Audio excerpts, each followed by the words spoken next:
replonge dans nos racines. Et ici, dans le vieux village, c'est vrai que l'on a encore beaucoup de maisons qui datent du XIIe siècle. On a aussi les présentations avec le lavoir de la façon dont les gens vivaient auparavant. Pas de machine à laver, tout se faisait à la main. Et puis il y a le vieux château avec la chapelle. Donc c'est vrai que c'est un lieu emblématique. C'est bien de se souvenir que les villes ont une histoire, les villages ont une histoire, et de faire revivre les temps anciens. Alors on pourrait remonter jusqu'aux Romains, on n'est pas allé jusque-là puisque nous avons aussi des vestiges romains, mais c'est vrai de valoriser et de poser un regard différent et de se rendre compte, surtout dans notre civilisation actuelle où tout va très très vite, que construire un village ça prend du temps, que chacun a mis à une époque sa pierre à l'édifice pour que la Garde devienne ce qu'elle est actuellement. Et c'est bien que l'on parle de ces successions de personnes qui ont vécu ici avec ce qui faisait leur quotidien.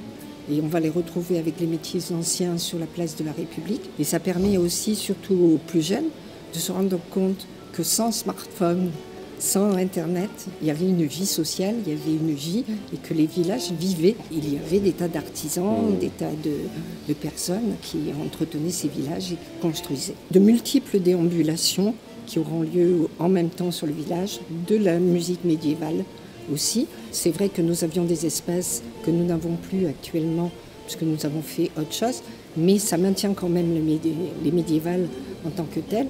Nous accueillerons le public. Il y aura toujours cet esprit médiéval qui va exister durant ces 3 jours. Il y aura aussi la retraite au flambeau qui montera le dernier jour jusqu'à la chapelle romane.